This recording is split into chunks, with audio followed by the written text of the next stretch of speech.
Starting Over Podcast. I'm your host, Edward Shelton, aka Dark Logos, and this is the show where we look at the strategies, tactics, and mechanics of the game called heroclix. We're actually trying to act like a real podcast show and update regularly. This will be an interesting show. It's going to be a Phoenix Nest roundtable. I'm getting the OBS going to record the magical Discord, so if the voices sound sort of funky, blame the OBS. So yeah, with me is Wesley Allen Summers, the second Wes. What? I also have the one, the only Lucas Van Hollen, What's that, dude? and I have Azareth Metreon Zentos, aka Azareth. Hey, everybody. Azareth is a little under the weather. We sort of hijacked him to be on the show today. He has the what is it, ear flu or something? Yeah, I got an ear infection. Yeah. The antibiotics is strong with this one, just as antibiotics was strong with me last week. So, yeah. All right. So, today we're going to be talking about the implications of retiring all ID cards and what that would mean for the game. The rumor is that ID cards are going to get retired. So, we are going to talk about the potential impact to the game and what it would mean. So, Wes, you brought this topic up to me. You were like, yo, man, we need to do a show on this. So go ahead and start it off. I am squarely retiring IDs early would be a horrible idea. I think that we just introduced a series of new low point, high impact figures that, quite frankly, IDs are the only real good solution for. We saw a team, what was it at? It wasn't at Michigan. It was in Chicago, I think, that had 12 Wendigos or something like that on it. 13 Wendigos, right? And if you look at the archetypes that have formed in the wake of the most recent X-Men set, Jason Wendigard is fine. Vulture is fine. But everything else, right, struggles against that sort of team, just because of the sheer number of attacks that team can pull off. And I think that without, if you look at the 3-point student Iceman ID to call in 100 Iceman or 15-point Iceman, that sort of mechanic becomes very, very strong and potent. Not to mention, I don't know of a single archetype right now, and Lucas, Azareth, Ed, correct me if I'm wrong, but I don't know of a single archetype right now that is main forcing Pulse Wave. Anything running the extra specs, of course. But otherwise, yeah, your standard Unimines are not running the Thanos that has Pulse Wave. You're not seeing anything that's running shot Pulse Wave. I think most of the time your Pulse Wave is being delivered via those exospecs if they're being used, and not by much else. Yeah, the only other thing I could think of is the Cosmic Black Panther that has the running shot pulse wave click. But even then, Cosmic Black Panther is not that commonly played anymore. Right? Yeah, he sort of fell off a little bit once COVID became a reality. So what? Well, and talking about that, without access to Pulse Wave for most teams, we begin to run into a series of.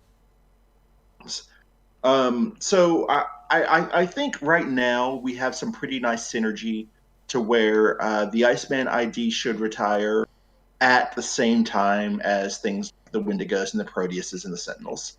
And I think that is entirely appropriate, and good timing. And that's just my thoughts on it. So here's my minor pushback, and my minor pushback is, if let's just say we have like the freaking Legion of Wendigo. Okay, we have the demonic, cannibalistic horde coming at the gates. Iceman is designed to deal with it. I think the sacrifice should be, hey, here's Iceman. Iceman should become a peg in the meta. I think the Prime Storm also can deal with it. I also think mainboarding Asgardian Storm should be a thought in a solution. I mean, I've talked about Wendigo in the past and indicated, like, yeah, Wendigo needs a kick in the junk just a bit. It needs one of its elements removed. It either needs its stop click removed, its ability to heal up past its stop click on its low point dial, or it can't use the wounded tokens at 15 points. It needs something just to tone it the hell down just a bit. Don't take away all three, just take away one. And I think it's fine. But going back, if you want the retaliators, then you have to play certain theme teams. But I also think there has to be a point where you have to say, from a team design perspective, I can't have it all, and I'm open to something, and that allows for a breadth of the metas versus I can cover everything because I have IDs. Now, I think it forces the community to start to independently think more, which a lot of the community really doesn't do. And I think that's the problem. The community will say, that won an event, that's the new build, or I'm going to counter that build, and then that's like the counter meta build. And very rarely do you see someone just innovates and says, I don't care, I'm playing this. So that's my thoughts. Lucas, what do you think? I mean, I'd be lying if I didn't say that I'd be a little selfish if the ID cards all rotated, because it just means that I have a free pass to play as many Tri-Sentinels as I want until they rotate. Exactly. That's because, like, look at it objectively, right? right. I've had some pretty solid success with Tri-Sentinels. Now you're going to tell me that nobody can prevent retaliation because they don't have a way to poof Collins anymore? Here we go. I'm just gonna keep playing my plus 12 mystical themes and just pulse wave the ever living shit out of you until you're just dead. Right? Like, there's nothing you can do to stop it if you get rid of the ability to use ID cards. Like, you might say, oh, Vulture and Iceman main force are a thing.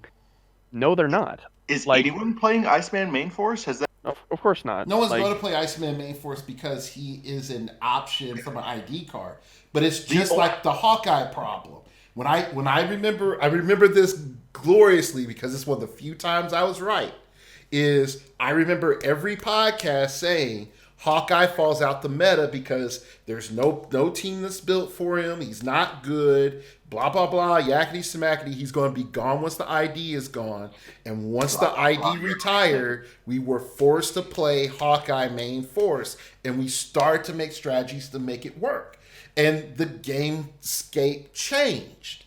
So I think what happens is once we're forced to say, well, I got to pay it, then we start going through the process to optimize it. But once we say, hey, I don't have to optimize with using this as a figure at full points, but only 3 or 5, we're going to pay 3 or 5 for that magical turn where we KO all the guys, colossals. It makes sense. But if that same pressure is there and there's only like 2 or 3 solutions and they're viable and they're usable and there's things that you can build around it, we're going to navigate to it. Like even we could say it's like 100-point Iceman is doable with Mutant Messiah. Like with the Mutant Messiah trait, and we're talking about like no IDs, and you slap in a couple of Mutant Messiahs and just prop him up, he could potentially go to town and you couldn't kill him real easily. But again, you have to fully commit to that idea. And there's a lot of other tactics right now that make that mindset a harder thing to do, and it requires more work. And hell, we can definitely talk about the more work in with how much we put in on Black Adam after people said he was like a B plus figure, and then we worked and worked and worked and worked and refined him. And I would look at playing 100-point Iceman or Vulture or any other solution that would come up as being the same thing. So I think that Iceman is not gonna run into the same issue as Hawkeye. Two things. Well, three really. Number one, his trait only allows him to attack colossals and standard size figures. Just because you have the ability to run rampant with Wendigos doesn't mean every player is going to run mass Retal or mass colossals, because there'll still be ways to beat them, vis-a-vis Vulture or whatever. And you don't want to risk messing up and allowing that Vulture to just completely KO your whole squad for no reason.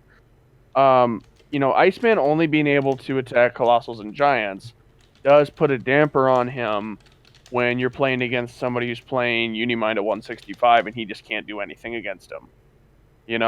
Also, Iceman is also a colossal. While that's nice for his reach, what's not nice is he has no way of equipping. Not being able to equip means that he loses a lot of firepower. And then lastly, he's 100 points, not 65. And there's no really solid X-Men fluff other than arguably Moira's that are going to support him properly the same way we had Old Man Cap and Star Fox for Avengers. Now, yeah, Mutant Messiah is fine, but 2 outwits and suddenly he's useless. I outwit your charge, I outwit your mastermind. Okay, I'm gonna kill your Iceman. I don't see Iceman really being a better play than Vulture. I definitely don't see Iceman being a better play than Jason Weingart at this point. Jason, without IDs, is impossible to beat. Because I play triple Jason, I now have triple barrier. Oh, you don't have a way to break that barrier because the Cyclops ID is gone? Well, sucks to suck. I win. Well, and let's talk about that. What it essentially forces us into, I think it forces us into either a Jason team or a Tri-Sentinel team, right?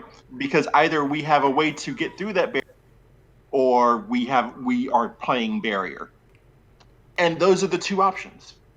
Mm-hmm. I don't think so, because I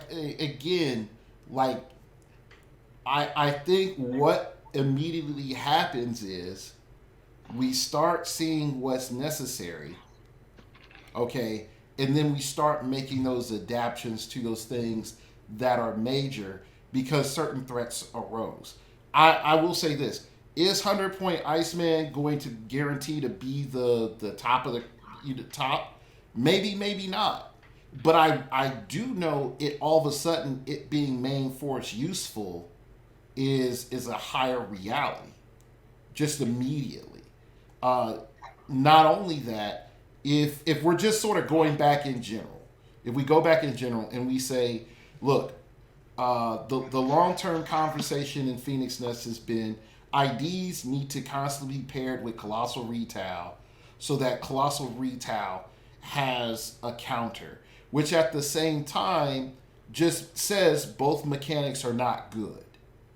Because if Colossal Retal goes off, it's extremely punishing. And if you need an ID to stop the Colossal Retal, then okay. But then if you don't have Colossal Retals and you just have IDs, then all of a sudden it's even more punishing on the other end. There's nothing requiring that whatever was called in has to stay. Now, if IDs got balanced like that, like whatever you call in has to stay, I think the ID game completely changes.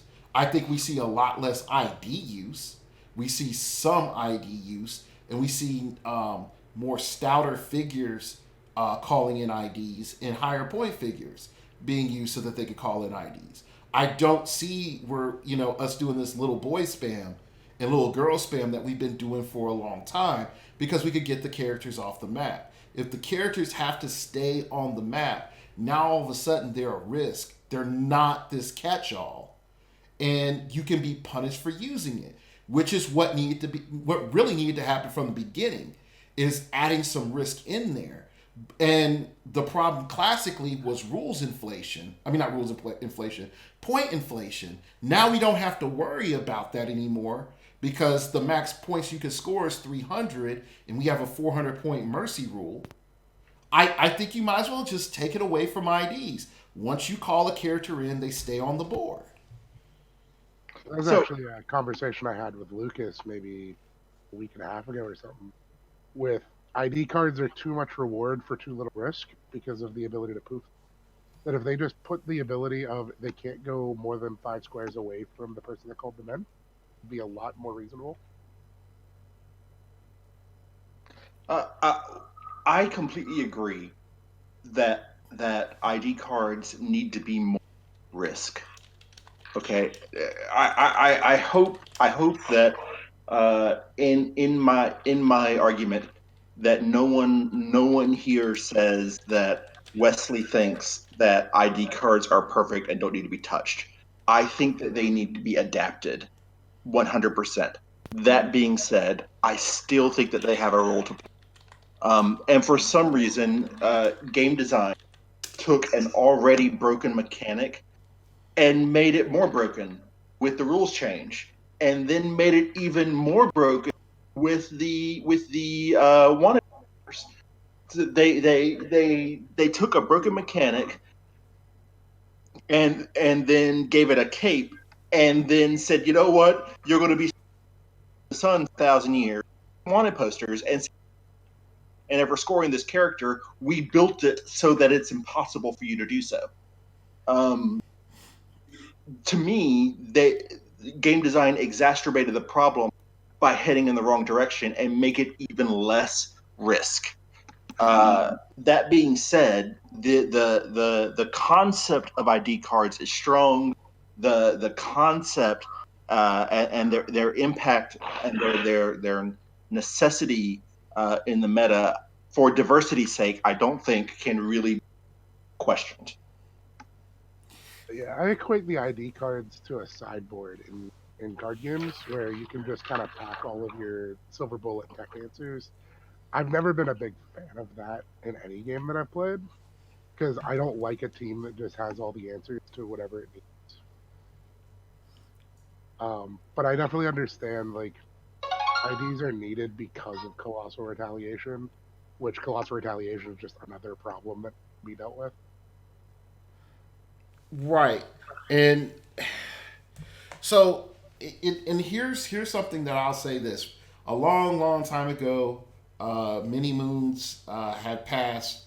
I said, look, some sort of punish mechanic to make your opponent hit you after they hit you, like you could hit them back or something like that. I think that would be not bad in this game. Okay, retaliation is on a whole different level than what I ever pictured. And with, I would just say some of the rules MacGuffining, which would allow retaliators just to do their bonus action for whatever freaking reason that they want, because you could do a free action for any freaking reason.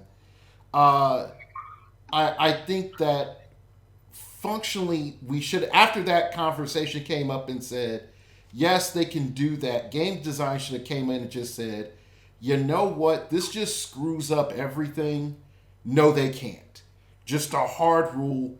If any additional action is requires a colossal retaliation to go off, then the only way for that free action to be triggered is if and only if colossal retaliation goes off. Yeah, it's very clear that the ruling that allows the colossal retaliation after resolution trigger to go off is so far away from what was intended when they wrote the rulings.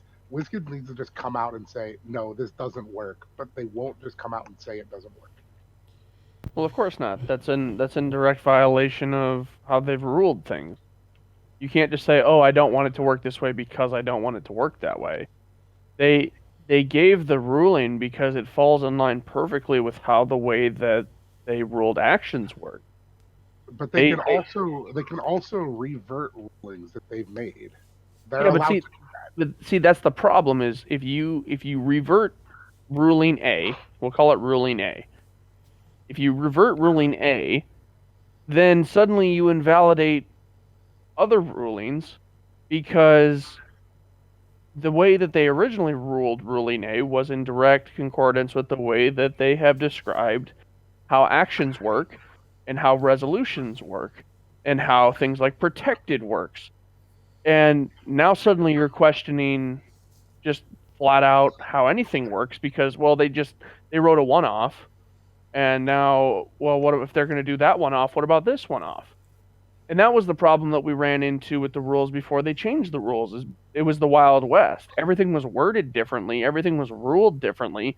It was basically flavor of the week for whether or not something worked a certain way or not. And then you have things like counter and can't use and issues where oh I can get rid of this power because it has this word in front of it, but I can't get rid of that power because it doesn't have that word in front of it on these powers that I'm using.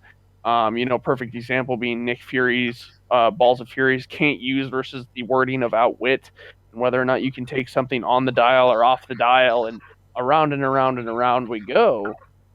And the problem there comes in where if they start redacting rules, then you just fall right back into that slump of, oh, it works this way, except for when we say it doesn't.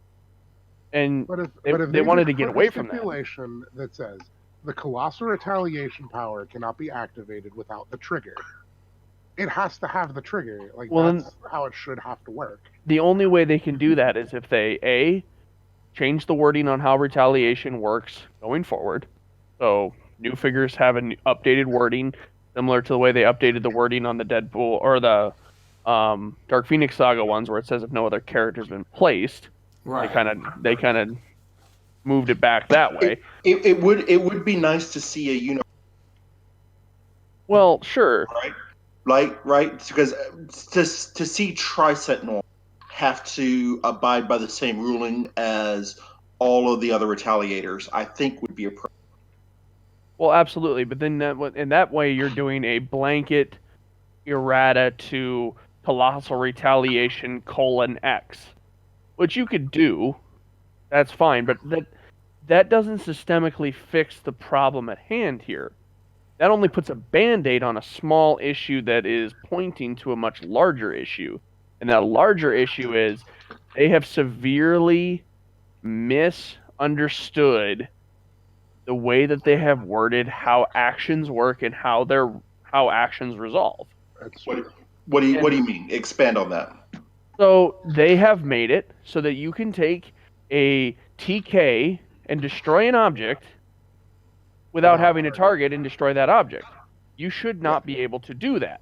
Agreed. You should not be able to running shot without a target. You should not be able to charge without a target. Yeah. You shouldn't be able to do actions unless you can complete the action. Now they ruled it that you could, I think, in order to prevent broken scenarios, but in a roundabout way, they have effectively opened a loophole into breaking certain interactions in the game worse than what would have happened is if they would have just said initially that if you could, and all it takes is one sentence in the rule book that says if you cannot complete every part of the action, you cannot take the action, or something to that effect. Obviously, you could rules lawyer it up a little bit, have your legalese and your English professors and your PhD students that apparently you need in order to understand the rules for this game. Look at it to do. Shout out Adam Friedman. But all they have to do is redefine how you take actions and what conditions have to be met in order for that action to be taken. Because right now, let's say I have a figure X, and figure X says, when this character uses Perplex, do Y. And let's say that figure X is, for some reason, +3 to all stats already. And he also says that he cannot be perplexed by himself, right? And he has nobody to use perplex on. He can activate perplex as a free, not target anyone, and immediately go to the resolution of the effect of the second part of his special perplex power, or the after resolution effect, or whatever. And he shouldn't be able to do that. And it's the exact same reason why you can do after resolution effects on retaliation. It's the same reason why you're able to destroy objects via TK without targets, or why you're able to running shot without a target, or whatever. And so the problem comes in is all that takes is a couple more figures that have easily exploitable after resolutions effects, or effects that ride on the use of a power that is intended to work a certain way but is easily exploited because of the way that they rule that actions work. And suddenly we're in another situation where we have broken mechanics in a game. And like I said, all it would take is one addition to the rulebook that says something about, in order to take said action, you have to meet all the complete the entire action. You have to meet all the steps. And then suddenly, boom, TK's not broken anymore. Running shot and charge are not broken anymore. Being able to hypersonic without attacking somebody is not broken anymore. Being able to retal in place and do an after resolutions effect is not broken anymore. And then the game dials back on how loosely interpreted we're able to take these actions. Now, to be fair, one of the main reasons why this works to begin with is because they wanted to be very firm on how protected worked. Because it was kind of, nobody was really sure on how uppercase protected and what it meant in certain situations. And what I mean by that is, Tri-Sentinel's retaliation allows him to be placed, use Pulse Wave after resolution to destroy all blocking, and then deal 1 penetrating to every opposing that is adjacent to said blocking. But if Black Panther is protected Pulse Wave all uppercase, and he's the only person that's legally allowed to be retaliated on by Tri-Sentinel, are you allowed to place Tri-Sentinel? No. Can you still activate the Pulse Wave? Well, obviously, no, not anymore. We know this. But before that ruling came out, we had no idea. Right. We didn't know if we were allowed to just place Tri-Sentinel and not target Black Panther. I remember us having a long conversation about everything. Exactly. Absolutely. And there was like a golden where we could like move the Tri-Sentinel and then just activate. And that made me so happy. So if they change the rules to like Lucas said, you don't have that problem. Yeah, but they had to put out that protected wording, or that ruling on Black Panther, in order to give you a definitive course of action for how retaliation works in a situation where that said character is protected. But because of the way that they ruled it, they broke other action sequencing inadvertently. And they need to fix that. They need to draw that in. So I think it's fair to say that speaking holistically, ID characters and Colossal Retaliation as a mechanic are two sides of the same coin, right? And by eliminating one half of the coin, you give so much and imbalance to the other half of the coin that you create, I think, a whole new set of problems that didn't exist before. Is that a fair statement, Lucas and Ezra and Ed? Yeah. Okay. So, sort of coming back in on this is okay. When we start talking about like the broken elements of actions, and then compound that with a lack of design understanding some of the implications for actions, it goes forward and it creates this problem where, let's just say we get rid of Colossal Retail and we get rid of IDs at the same time. So we resolve the both sides of the coin issue like immediately.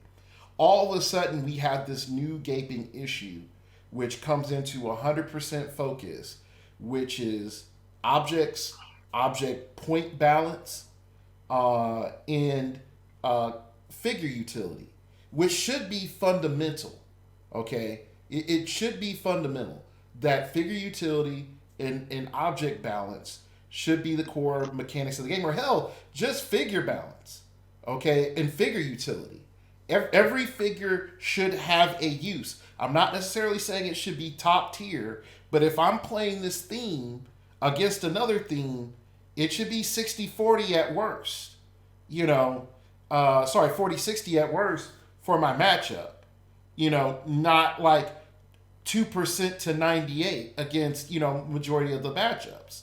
And that's one of the bigger problems. So when we start looking at, all right, we don't have proper figure utility, then we try to solve figure utility with objects or resources. Then we sort of said resources was too cheap. We have to up the cost of utility. So then we go back to objects, which I still feel we're adapting to the reality of objects. And I think WizKids is getting to the point where they're about to start breaking objects soon, because ABPI was pretty strong on the objects. And then you start looking at like, okay, since figure balance and object balance is really not there, or even utility is not there, let's go ahead and get people more invested in with figures and utilizing more and more imbalanced elements. So now we have ID cards, and since we want to move big box items and to make sure that we don't have a giant size X-Men problem again, we're going to invent Colossal Retaliation. And we're going to make low dials super useful. Whereas they could have just said, we are now making really good 10, 15 point standard figures. If Iceman was a without Colossal Retaliation, with the stop click and all the other stuff, or any of the other Colossals were just as standard figures and could not retaliate, they would be fine. They would be 100% fine. Even if you inflated their points by like 10 points, they would be 100% fine. But it comes back to that problem of figure utility, of basic figure utility, and not making teams and designs and figures functionally competent, or making them overly competent to push boosters. And I think that's the problem, that what we're really seeing is the reflection of that lack of foresight in game design. Well, so I think in trying to be solution, I'm curious if we had to take a vote amongst those of us that are present, would you retire IDs early with game design as it is, assuming no additional rule changes, assuming everything stays exactly like it is? Would you retire IDs early, yes or no? No, I would never retire anything early. Not unless it was severely broken like Felix Faust. And that's part of my question is, why are IDs getting the same treatment as Felix Faust? And this isn't the first time either. Well, Felix Faust was the first time that anything was ever... Well, see, that's the problem, was DC IDs, the convention ones, were retired at the same time. So the DC convention IDs were also retired prematurely at the same time as Felix Faust. Mm-hmm. And I don't think that should have happened. I think that should have been... I think that was a bad call. First and foremost, justice for Swamp Thing. Yeah, absolutely. Because why... Pour one out for our buddies. Well, think about it. I'm Joe heroclix player, right? Like, first of all, I am very proud, right? They bless their hearts, right? They try to give us a good game, and they really, really honestly do.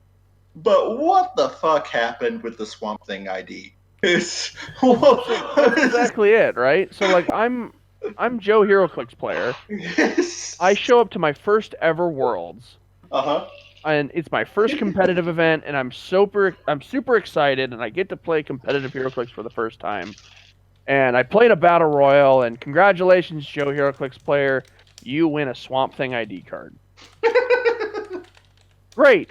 Thank you, WizKids, for this free thing that you did not have to give me. And I wait to use my Swamp Thing ID card in my next WizKids Open event, and lo and behold, I never get to. Because what the, sorry, Ed, but like seriously, like why would you design something that cannot be used in your formats that you specifically force people to play? I know exactly why Colossal Retaliation, or at least low point Colossals, exist, is so that you can use them in 300 Modern. So why in God's name did you design an ID card, your new baby, your new thing that you want everybody to use because it makes you money? Why did you not give it an option, even if that option was terrible? Has anybody used the M ID card from XXS? Absolutely not. But at least it has an option. You can call something in, right? You can't do that with Swamp Thing. And the problem is why would I go and pay money to get something? So either I'm participating in events or I buy it online in the secondary market and I get my ID cards. Why would I want to pay money to think that something is going to stick around for 3 worlds because it's convention exclusive, and every convention exclusive that's ever been released as long as I've been playing has rotated after 3 world tournaments? Why would I want to pay money or participate for a prize that I know is going to stay for 3 world tournaments only to have it leave after 1 or 2 worlds?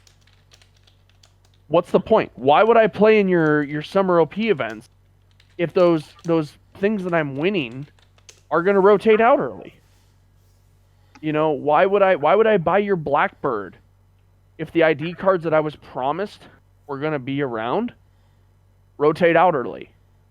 Like, they lose value, they lose gusto. Have they had a significant impact on the meta already as it is? Absolutely. But that's not the point. The point is I think that their impact is appropriate. Right? Sure. Right? Like, they should have a significant. And that's fair. But the point is you set an expectation, right? If I'm WizKids, even if I have a rider that says I'm allowed to do whatever I want with my IP, I can rotate things when I want, I can change the rules when I want, I can do whatever I want, that's fine. Yeah, they're a company, they're legally allowed to do that. They can exercise that right as they see fit. However, I set an expectation to my players who show up to my events, who buy my product, Right. who advocate for the game. I set an expectation that this thing that you're spending money on, this piece of plastic that I've convinced you is worth your money and your time, you are going to legally be allowed to use it in our special events that you have to travel halfway across the country for 3 years. And then to say, well, we've had a fair amount of people who are complaining about this mechanic, and we think we're just gonna rotate it early because it's just a little strong. You just gave a middle finger to all those people who are constantly supporting your game and going out of their way to play. I do not have to go to Memphis and Columbus every single year, but I choose to because I love this game, I love the people, and I enjoy playing it. But if we love you too, Lucas. But if you keep making decisions like that, Faust was an exception, right? We can all admit Felix Faust is the most broken HeroClix figure ever made, and then Errated Faust is the second most broken HeroClix figure ever made, right? Like, it was fine that he got rotated out. He was around for 2 world tournaments. He was the most significant figure in both of those world tournaments, even though he didn't win when Howard won. But he was the most significant impacting thing that was there. But he was in the finals. But that's the key thing is Matt was in the finals with Faust. Exactly. Like he made his impact, right? Yeah. Faust was proven to be like, okay, this guy's a little crazy. Maybe we should fix it. Like, if they're really that worried about ID cards and their impact on the meta, issue an errata for them. Make them a double power action. Make it so the figures can't go off the board. Make it so that they're 10 points. There's a lot of different things they could do. Would people complain? Probably, but at least I can still play them. Okay, Yeah, all right. I think that's one go of ahead. the other big problems about ID cards is just their point cost. Like 3 or 5 points is kind of insane for the impact and value that they bring. And again, comes back to the low risk, high reward. And Again- Wes brought up the bounty, the Right. wanted posters, and the wanted posters are a problem because it's like, well, congratulations, you can never score this piece. Lucas and I actually talked about he had a solid solution for that because the bounty is terrible. Like healing one click by attacking them that's garbage. Instead, what if it instead dealt an unavoidable to the person that called? I would be fine with that, right? Like that to me, You cut out. that would make perfect sense. If you the bounty for killing the ID should be one that called it in, right? And I would be okay with that. Okay, and I think what ends up happening is if again it comes back to all right, to get people invested into this mechanic and spend the money to chase after the mechanic, we have to make it undercosted and overvalued, and then we're going to don't. No, I mean no. That's you don't. WizKid's philosophy. That is WizKid's philosophy. That is every Fast Forces and starter philosophy. That is Object every standpoint. set's philosophy. Okay? It's every set's philosophy. It is WizKid's modus operandi. Okay? That is how they operate. Whenever they are afraid that they are not going to push a product or they are afraid that people aren't going to buy, for years they have put something broke in there so we buy it. And that's called capitalism, and that's fine. Okay. Again, this does not need to be a beat up on because I have no problem with what they're doing 99% of the time. What I've spent money on these figures. I've spent money on these things. I understand the need to retire Faust early because Faust was bad for the game. I have not heard a solid argument that IDs are bad for the game. Check out last episode. The only thing really that I've heard from people with IDs is it's just so much keeping track of what's not on the board more so than Boo-hoo! Crime, would you like us? Cry me a river. Sorry, I just had to think about it. Here, wait. We have a bot Discord here. Don't do that. I'll get flagged. I'll get flagged. No, for real. But what if so? But we can all agree that the ID cards are way under cost. Right. I hope we can. Yes, I agree with that. What if your faculties were 10 points and your students? I don't think the solution is even points. I think the solution is to make them cost more mechanically. Be a double power action. Wanted poster should be an unavoidable damage instead of healing. Like it was just a little bit of tweaking in thought, and they're there.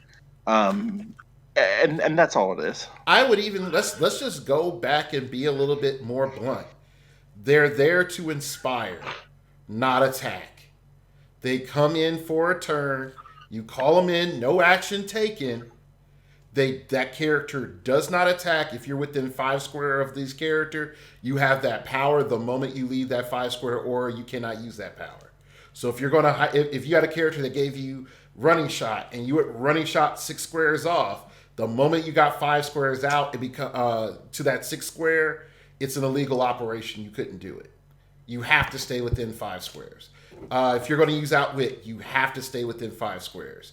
If you're going to use intimidation, any character within 5 squares or 6 squares or how many you would want to set it up, it would just be in effect. Like I would love it just to be like Joker intimidation. Joker's within 6. Every character within 6 squares, regardless of line of fire, is just boned. and now I go on, I pop off on Unimind. Like that would be great. But it comes back is it's like I shouldn't be able to get the inspiration part in the character part. I need to pick one or the other. Getting both is double dipping too hard. Like just give me the inspiration. Like it would still give the round table a lot of utility. It's like, oh hey, I get the inspiration and I could call the character in.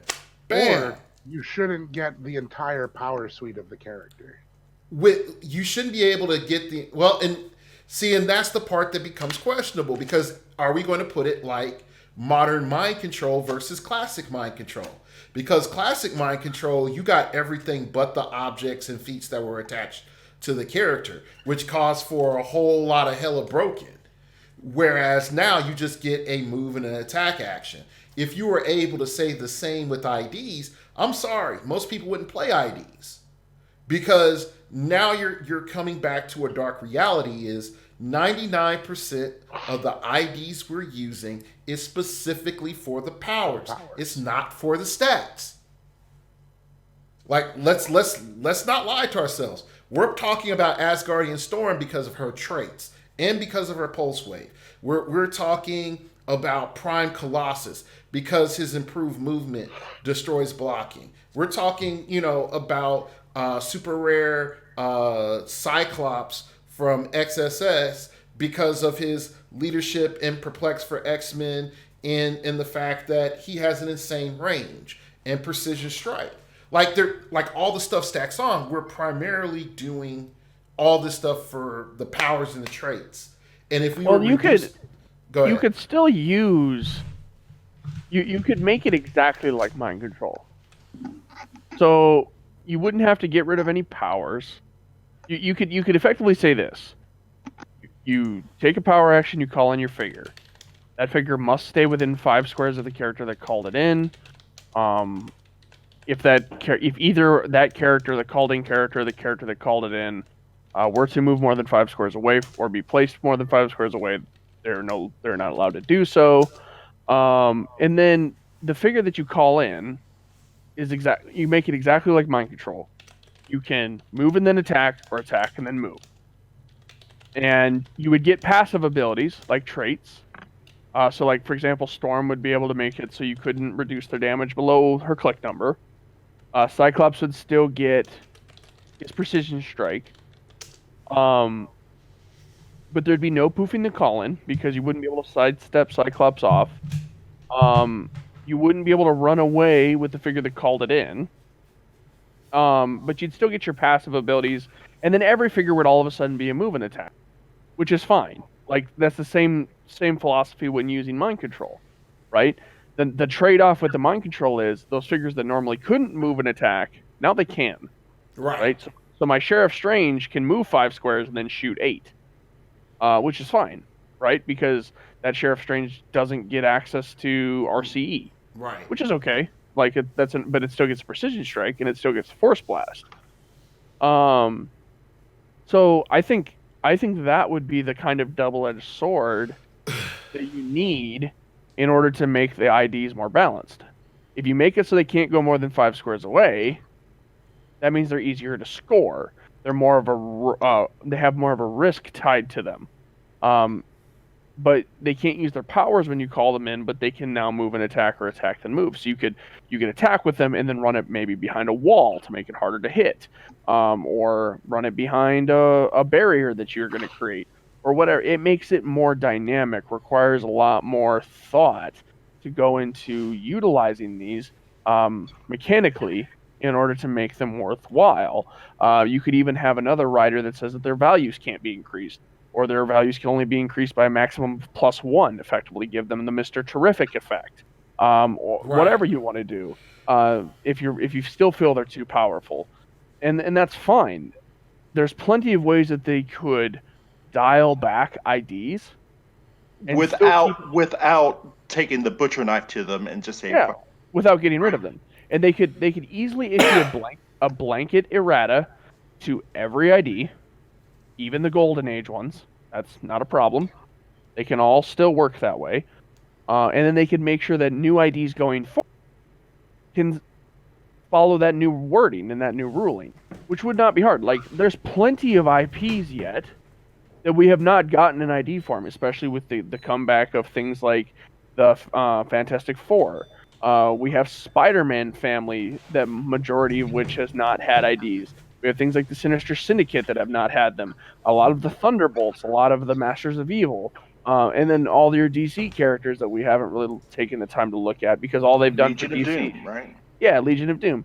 All they've done is the Justice League and a few of the Batman enemies. That's all they've done for IDs. And now they have the WWE sets where you could do ID cards for WWE stuff too. And you could have And a it'd still special be in mechanic game. with the WWE IDs, where you turn them into a tag team mechanic instead. You pay 5 points, and that allows you to trade out for another figure, almost turning them into a shifting focus.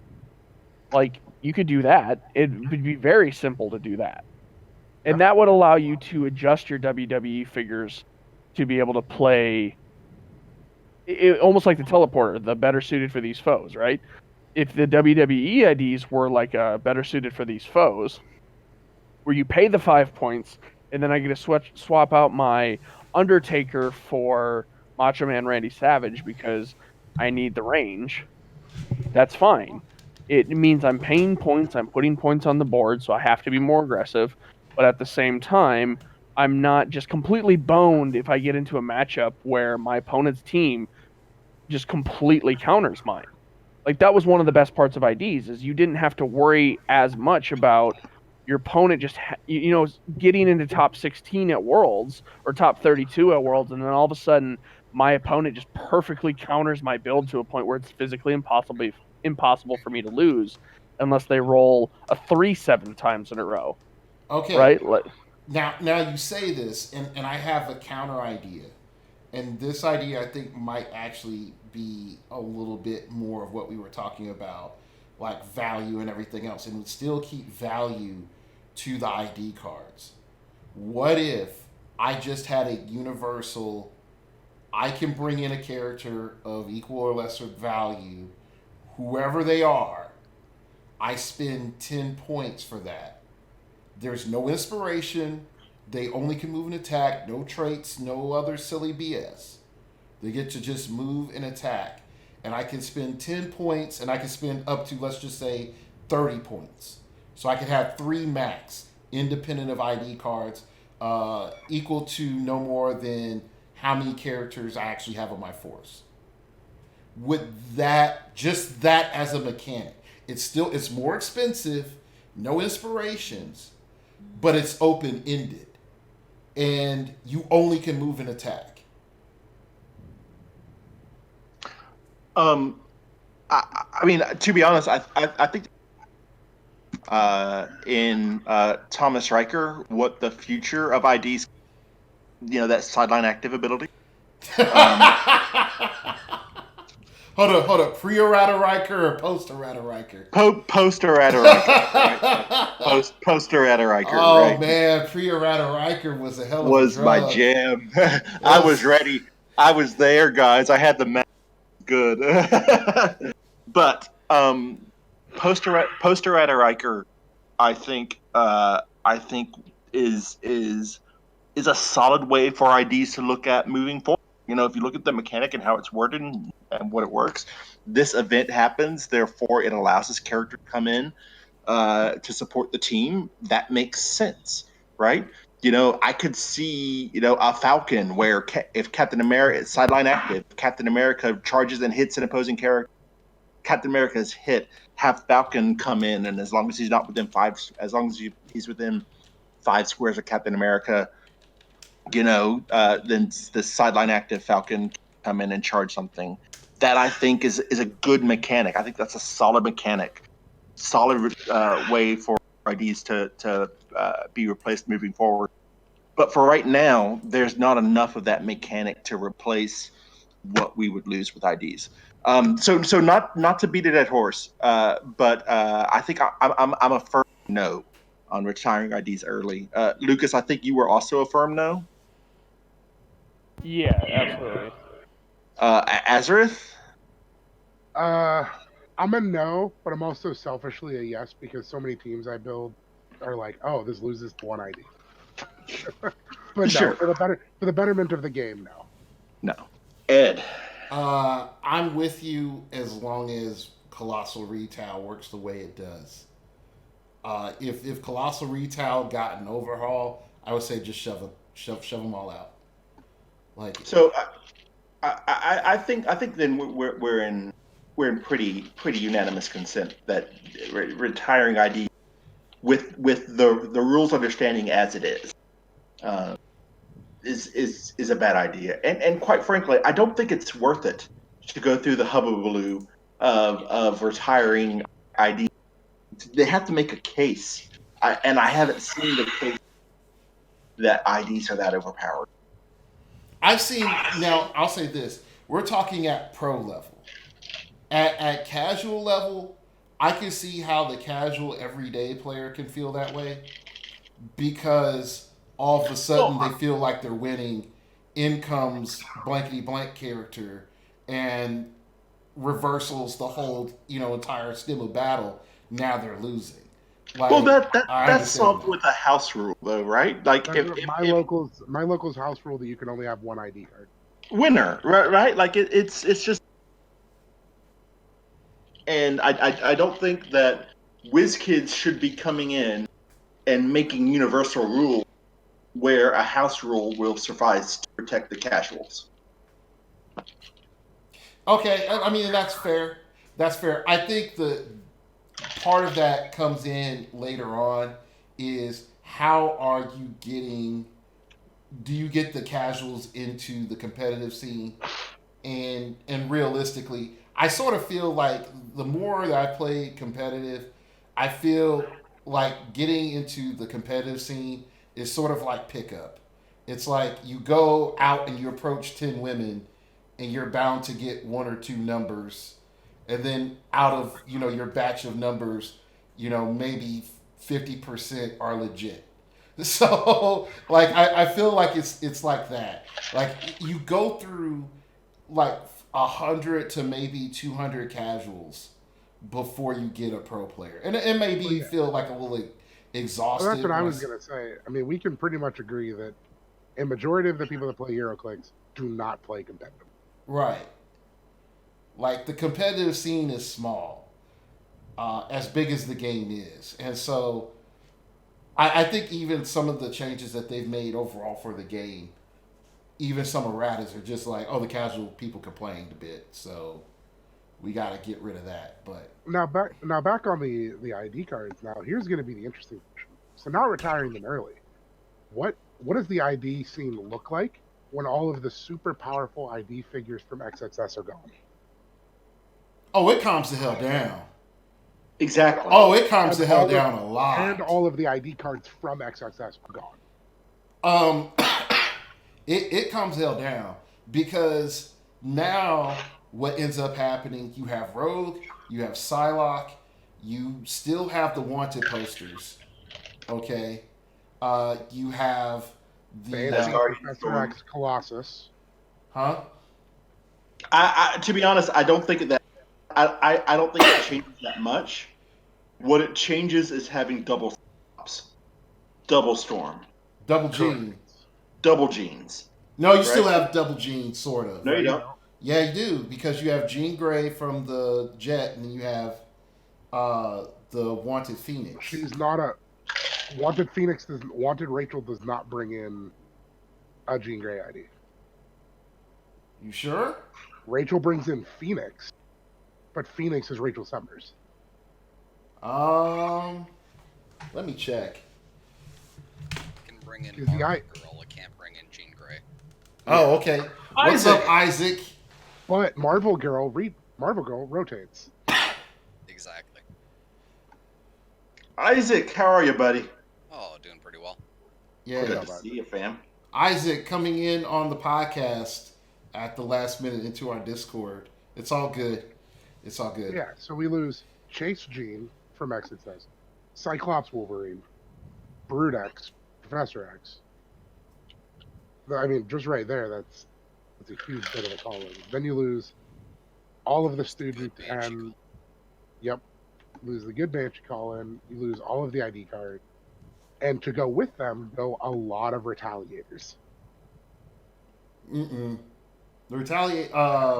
Avengers Infinity and Mighty Thor rotate at the same time. Iceman. Okay, Iceman is still in. Well, yeah, because Colossus Iceman, is still I'm in. talking about onboard Retaliators. Oh. You lose Surtur, Mangog, Carnage, Gigantho, Namor, Flora, Groot, Giant girls. Giant Girls. This game is going to look very different. Nah, it's just gonna be all Dark Phoenix and Tricep.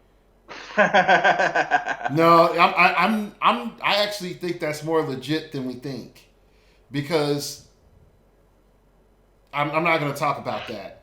I can't talk about that because that's people's teams. But Iceman Colin's still a thing. yeah, Iceman Colin is still a thing, but I also think is you're going to see people spend the money for the Colossus. I think the Tri Sentinels go up to being $60, $70 per Tri Sentinel. Oh God, I can only hope. Yeah, but then you'd have to balance out whether you want to keep them or whether you want to sell them. Well, I only need 6, so I could sell 6 of them. What the hell? Now I know why my locals never got Tri Sentinels. Lucas just God damn it, Lucas! I've only got 12. I only have 3, maybe I only 3. have one. No, I only have 2. I have Damn it, 2, man. Yeah, Timmy and Bruce helped me out. Kevin Calder. And then Chad Birdsall sold me my last 4. Oh gosh. Yeah, I'm looking at them right now as I sit in my living room. 12 of them on the shelf. You have a problem, Lucas. Yeah, I agree. There's some crack right there. But I mean, like, okay, like realistically, all right, if we're looking at it, we're primarily looking at Dark Phoenix Retaliators. And no, Sinestro retires too this year. Yep. So does Skyscraper Wonder Woman. Skyscraper Wonder Woman does. Yep. We're looking at Memo. really we're looking at Iceman, we're looking at Phoenix, we're looking at Tri Sentinel, we're looking at Proteus. Yeah. And Magneto and Storm. Magneto. I think we're not gonna see Storm as a retaliator. You will on monster teams. Nah. No. Oh yeah. I don't think the monster teams all of a sudden morph into something different. There's no whales. Yeah, but why wouldn't you want to pay 25 points for Retaliator on a monster team? Like I said, the format, like the structure for monster teams are going to change. I don't know necessarily that Storm is the most optimal thing that you could do going forward. It's an option, but it may not be one of the better options. It might actually like hold you back. Like, and again, I'm more speaking of this as a hypothetical if than a certainty if. You know what I mean? Hmm. So, like, until I see, whatever Tyler is going to do and summon the new monster team, then yeah, like, I'm up in the air. But, all right, so Colossal Retaliation starts to become a lot more restrictive. Are we going to get the balance to the force that we were wanting? Or is it just like... No. it's like just less bad. It would. I would say yes, if they didn't just come out with a whole new batch. Well, it's not even necessarily a whole new batch. You still have Wendigo problem to deal with. Right. Like, Wendigo isn't a Retaliator, but he gets to make 4 returns. So which do you prefer? And on the subject of making a bad problem worse, why are they making Colossal Retaliators? You cut out. Why are they making Colossal Retaliators what? That do not have indifference. Oh, yeah. Because those figures aren't colossal. Some of them are. Dark Phoenixes. Dark Phoenixes and Storm. Storm is not. Storm is not... No, hold on, wait. Just Dark Phoenix. But thought Dark Phoenix is enough. Colossus is a giant, right? He is a giant. Yes. Yeah, Colossus is a giant.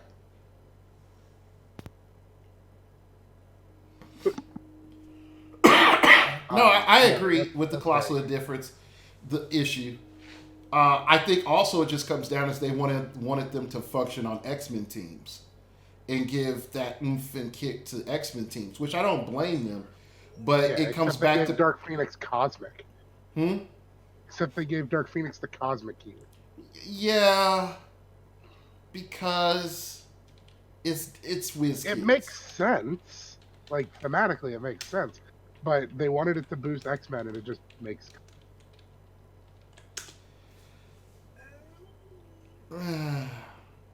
Yeah, I don't. I'm not a fan of it, but you.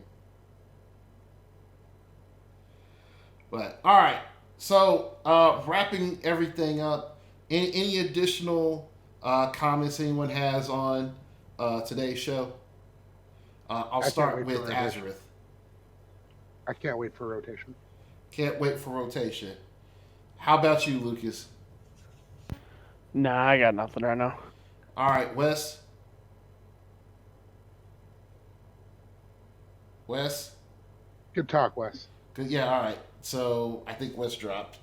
All right, and Isaac, you're here at the last second.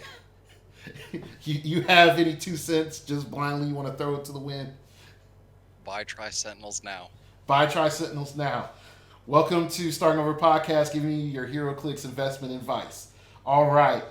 With that, I'd like to thank my guests for coming on the show. You can follow me on Twitter at StartOverPod. It came from outer space and told me that there is a gray-skinned, 8-foot-tall woman with 4 arms and 2 legs that does something similar to the salsa on planet Oberon 5. I don't know who this woman is, but my Twitter needs to bring her to Earth. If you can follow the show on Twitter, you can find out when every new episode is up.